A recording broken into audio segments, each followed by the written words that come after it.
She was smiling when she got out of the car. That's the part I keep coming back to. The smile.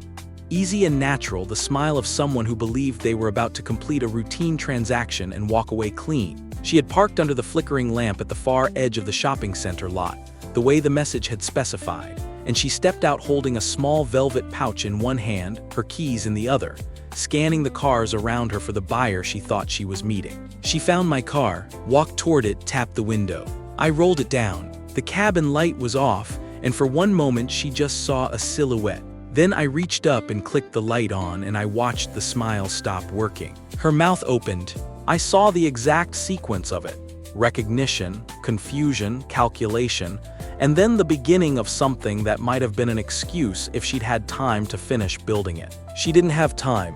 The first patrol car came around the left side of the lot with its lights cutting the dark. The second came from behind her.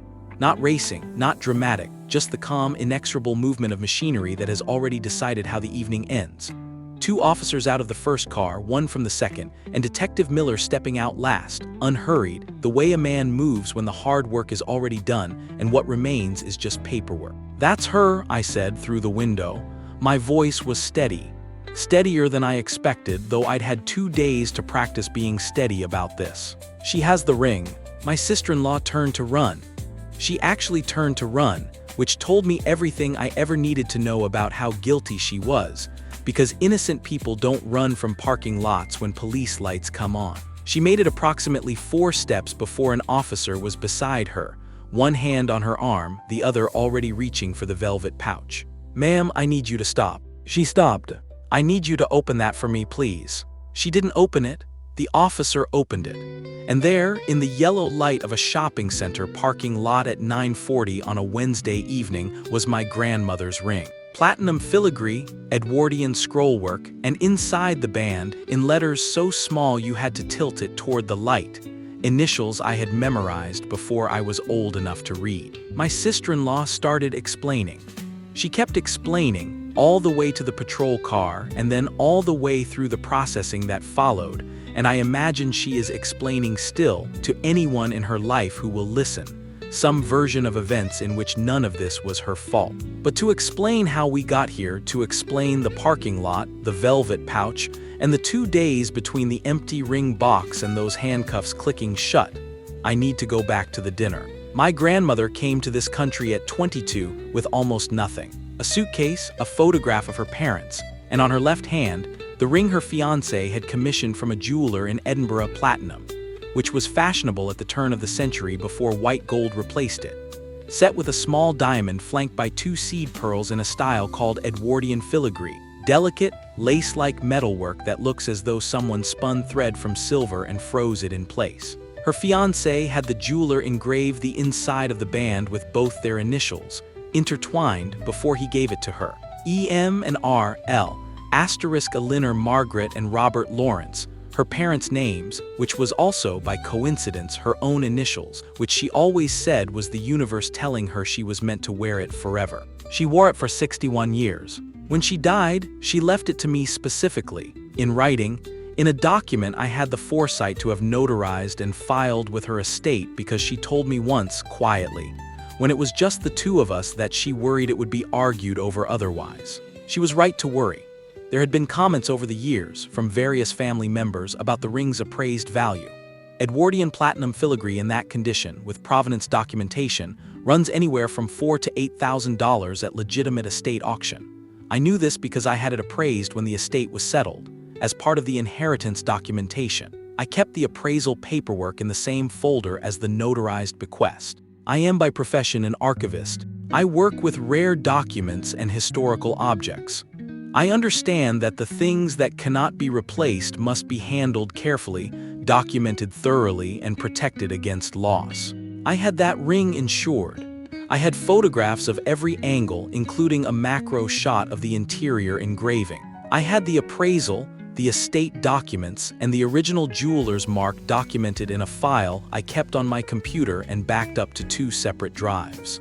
I tell you this not because I want credit for being organized, but because it becomes relevant in a way that my sister-in-law did not anticipate. Her name is Courtney. She married my husband's brother, Daniel, 6 years ago, and from the beginning there was a quality to her attention that I can only describe as acquisitive. She noticed things. She noticed what people owned, what things cost, what was valuable, and what was merely sentimental. She moved through other people's spaces with the alert awareness of someone doing a quiet inventory. I had noticed this without fully naming it. The way she lingered near my jewelry box the first time she visited, asking to see this piece or that one. The way she mentioned, at least twice, that antique jewelry was really having a moment on resale platforms and that a lot of people were sitting on assets they didn't realize. I'd nodded politely. I didn't connect the dots the way I should have. The dinner was a Saturday. My husband and I were hosting, his parents, his brother Daniel and Courtney, and an aunt visiting from out of town. Nothing unusual. I cooked, we ate, the wine was opened. The conversation was the particular mix of family catch-up and careful topic avoidance that characterizes most gatherings of this kind. Courtney went to find the bathroom twice. I noted this vaguely. Our hall bathroom is 3 doors down from our bedroom, and both times she came back from a direction that seemed slightly too far down the hall. But I was refilling glasses and watching the stove and thinking about whether the dessert needed more time, and I filed it away in that mental folder labeled asterisk odd, but not yet alarming. The ring was in my jewelry box on the dresser. It is always in my jewelry box on the dresser, in its original velvet box nested in the top tray. I had not worn it to cook dinner because I do not wear it when I cook. The stone catches on things, and I am careful about the ring the way you are careful about objects that cannot be replaced. The guests left around 10. I did the dishes. My husband and I talked for a while. I went to bed without opening the jewelry box because there was no reason to. I found the empty box Sunday morning. I was reaching for my everyday earrings, which sit in the tray beside where the ring box lives, and my hand touched velvet and my fingers, before my brain had fully processed the information, understood that the velvet was wrong, too light, too hollow, the weight that should have been there simply not there. I picked up the box, opened it. Empty. I stood in my bedroom for what felt like a long time, holding the empty velvet box, understanding completely and refusing to understand simultaneously. Then I searched. Methodically, the way I search for lost things at work, going through the system rather than panicking, every drawer, every surface under the dresser, under the bed, inside every other container in the room. An hour, nothing. I called the jewelry box manufacturer's customer line by accident when trying to find Courtney's number. Realized what I'd done and sat on the edge of the bed for a moment. Then I called Courtney. She picked up on the second ring, and her voice was perfectly easy and bright. The voice of someone who had slept well and had no particular feelings about Sunday mornings. Hey, what's up? Courtney, I said, I need to ask you something directly and I need you to be honest with me. My grandmother's ring is missing from my jewelry box. Did you go into our bedroom last night? A pause, not long, a half second maybe, but a half second is a long time when you know what you're listening for. What? She said, and then before I could repeat myself, are you seriously asking if I stole your ring? I'm asking if you went into our bedroom. I went to the bathroom, Emma. The bathroom. I can't believe do you hear yourself right now? You're accusing me of being a thief. I'm asking. I know what you're asking, and I have to tell you I'm really hurt by this. I'm really, genuinely hurt that you would even. Her voice did a small, practiced catch that I recognized from other conversations, other moments when things had not gone her way. I didn't touch your jewelry. I didn't go in your room. You probably just misplaced it. You've been stressed, you said so yourself last week. I had said I was stressed. About a work deadline, which was true. I had mentioned it in passing at dinner. I watched her use it now, watched her pick it up and hand it back to me as an explanation for my own loss, and I felt something go very cold and very clear in my chest. I called my mother-in-law next. That conversation went worse. She was kind in the way that is not actually kind, the gentle, careful tone of someone managing an unreliable person. She told me these things happened, that antique clasps sometimes broke and rings fell out of boxes, that I should look through the laundry and the bathroom drain. She did not once suggest that her daughter-in-law might have taken it. Daniel called me an hour later, presumably after conferring with both of them. and told me that Courtney was really upset about being accused and that maybe I should apologize for upsetting her. I sat with the phone in my hand after that call ended for a long time. I had lost my grandmother's ring. I had lost it in my own home during a dinner party with a finite list of people who had been present. I had asked the most obvious question, whether the person who had been in the vicinity of my bedroom had seen or touched anything. And in response, I had been called unreliable, accused of carelessness, and asked to apologize to the person I suspected. I filed a police report that afternoon. The officer was professional and thorough and told me gently that without direct evidence these cases were difficult, but that a report was the right first step. I gave him the appraisal documents, the photographs, the insurance paperwork, the description of the interior engraving. He filed it. I went home. I sat in the living room that evening with the lights low, not watching television, not reading, just sitting with the particular weight of grief that is not about money and never was. The ring was the last thing of my grandmother's I wore against my body. It was the only object I owned that had been in continuous contact with the people I came from, that held in its platinum scrollwork the shape of a love story that predated my parents, predated the country I was born in. It was irreplaceable in the way that means the word literally. Not rare, not expensive, irreplaceable. My phone buzzed on the cushion beside me. A message from Gina, a college friend we'd stayed in loose touch, the kind maintained by occasional comments and periodic check-ins. The message said, Emma, is this yours?" Followed by a string of laughing emojis followed by a link. I stared at the emojis for a moment because the emojis were so wrong for how I was feeling that my brain couldn't process them. Then I clicked the link. Facebook Marketplace. A listing posted 11 hours earlier. Antique Edwardian Platinum Filigree Ring, asking $5,000 OBO. Cash only, serious buyers only, DM for details. 4 photographs. Close-up shots, good light, the kind of careful product photography that someone does when they want to make a sale. The platinum scrollwork, sharp and detailed. The diamond and the seed pearls, the overall shape of the band. And in the 4th photograph, tilted at an angle that the seller had clearly intended to show the band's profile, catching just enough of the interior. EM and RL asterisk, faint small but there. I know my own ring. I know the exact weight of it and the exact way the filigree catches the light. I know the microscopic scratch on the left side of the setting from a time I knocked it against a door handle 2 years ago. I know the initials inside the band the way I know my own name. I set the phone down on the cushion very carefully, the way you set things down when your hands have started to shake and you don't want to drop anything. Then I picked it up again, screenshotted everything, the listing, the photographs, the profile, the timestamp, sent the screenshots to my email, saved them to my phone's camera roll as a backup. Then I sat for a moment longer in the dark living room, with my grandmother's ring being sold online 11 hours after I'd reported it stolen, by a profile that had been created 3 weeks ago and had no other listing history but had a name I recognized. I thought about calling Daniel. I thought about calling my mother-in-law.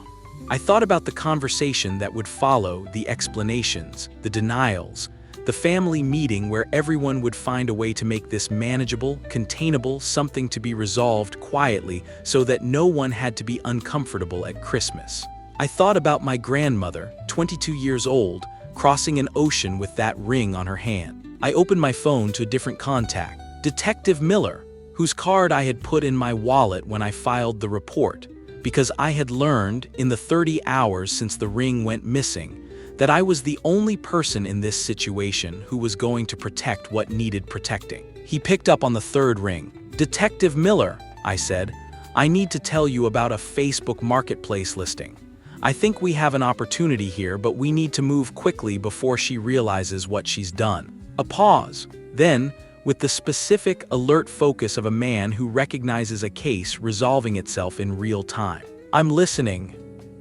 Detective Miller was at my kitchen table by 9 o'clock that evening. He had asked me over the phone to not respond to the listing yet. Don't message the seller, don't alert anyone in the family, don't do anything that might cause the post to be taken down or the ring to be moved. Just screenshot everything and wait. I had already done the first part, and waiting was the hardest instruction I had ever been given, but I followed it. He arrived with a partner, a woman named Detective Akaffer, who said very little but took notes with the focused efficiency of someone who had learned that silence was more useful than most questions.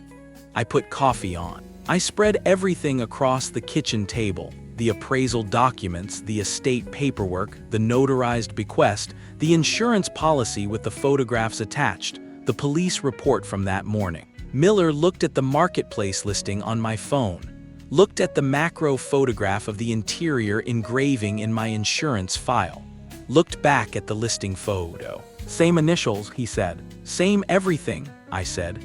"The scratch on the left side of the setting. The way the second seed pearl sits slightly lower than the first, it's always done that since before I inherited it.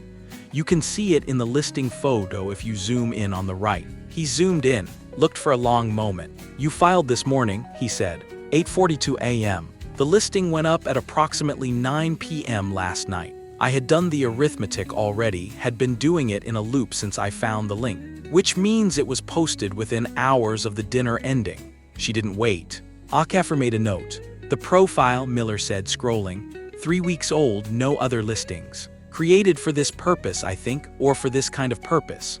I had looked at the profile carefully during the hours before he arrived. No personal photographs. A generic avatar. A first name only, which was not Courtney's name, but a name common enough to be meaningless. She had been careful, in the way of someone who had thought about this in advance but not carefully enough. "She didn't think about the photographs," I said. "She took good photographs. Clear, well-lit, multiple angles. She wanted the buyer to be confident about the quality. But good photographs are the same as good evidence." Miller almost smiled, not quite. "What do you want to happen here?" he asked, direct, which I appreciated. "I want the ring back," I said. "And I want her charged. I don't want this handled privately. I don't want a family meeting where she cries and gives it back and everyone agrees to move on. She looked me in the eye yesterday morning and told me I was paranoid. She suggested I was careless. She let me spend a day grieving something she had in her possession and was actively trying to sell." I paused. "I want there to be a record." Miller nodded slowly. "Grand larceny in this state for an item valued over $1,000. The online listing adds potential fraud charges depending on how the transaction is completed." He set the phone down. "Here's what we can do." The dummy account took 11 minutes to set up. A new email address, a name that was generic enough to be anyone. A profile photograph pulled from a stock image site. A pleasant, forgettable face that could belong to any woman in any city. I had suggested we use a completely fabricated identity and Miller had agreed, for reasons he explained in the language of legal procedure that I followed well enough to understand the shape of. We needed the contact to come from a buyer, not from law enforcement, not yet. Because the moment she suspected official involvement, she might delete the listing, dispose of the ring, and deny everything with no physical evidence remaining. We needed her to bring the ring to us. I typed the first message myself, with Miller reading over my shoulder. "Hi, I saw your listing for the antique platinum ring. I've been looking for something exactly like this for my mother's birthday. Would you be willing to meet this week? I can do cash." Miller read it, nodded, I sent it. The reply came in 4 minutes. 4 minutes, which told its own story about how motivated she was to close this sale. "Yes, so glad you reached out. It's a really beautiful piece, very old, great condition. When are you free? I prefer a public location, parking lot is fine." I looked at Miller. He had a particular expression, not satisfaction exactly, but the look of a man watching a situation organize itself into the shape he'd predicted. "Tomorrow evening works for me," I typed. "Around 9 p.m., the Riverside Shopping Center on Elm. I can meet near the north entrance. Perfect, cash only, full amount. I won't hold it without a deposit. Of course, full cash on delivery. See you tomorrow." I closed the laptop. The kitchen was quiet. "She's bringing it," I said. "She's bringing it," Miller confirmed. He pulled out a notepad, started writing. "We'll have 2 units in the lot, unmarked. They'll be positioned before you arrive so she doesn't see them pull in. You'll park at the north entrance as agreed. She approaches your car, you engage her in conversation long enough for the officers to confirm it's the same individual and that she's in possession of the item. The moment she produces the ring, that's our indicator. And then you don't have to do anything. That part is our job. I sat at the table after he left and thought about the 36 hours between finding the empty velvet box and this moment. The specific texture of being gaslit by people who were supposed to be on my side.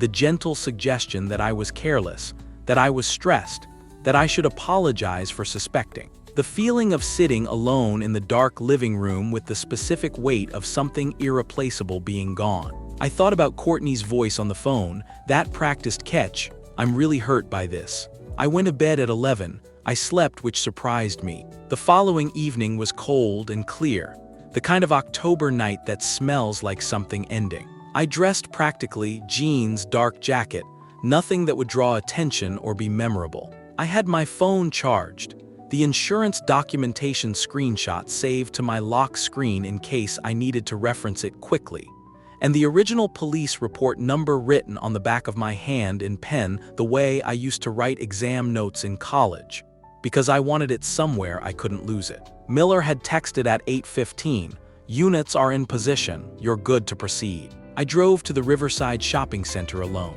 The lot was mostly empty at this hour, the grocery anchor store closed, a few cars scattered near the pharmacy at the far end. The north entrance had a single flickering lamp above it, the kind that strobes slightly and makes everything under it look slightly cinematic and slightly unreliable.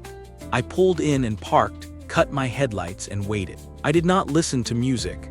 I sat in the quiet and watched the entrance to the lot. At 9:07, a gray sedan turned in. I recognized the car before I recognized the driver.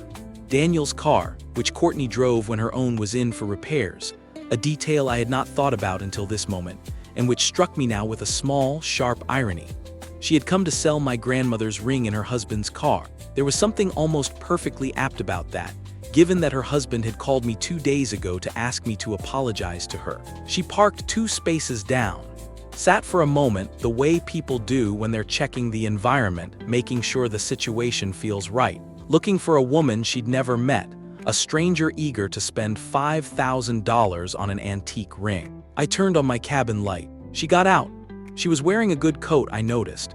A camel wool coat, nice boots, the outfit of someone who dressed up slightly for a transaction they wanted to project confidence in. She had the velvet pouch in her left hand, keys in her right, and she was walking toward my car with the easy, settled energy of someone who had convinced themselves that what they were doing was simply commerce. She tapped on the passenger window. I rolled it down. For one moment, before I turned to look at her directly, I heard her breath catch.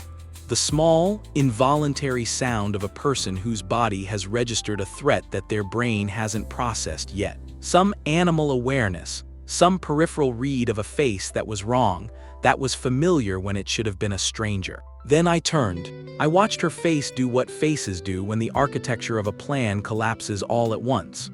The smile didn't fall slowly.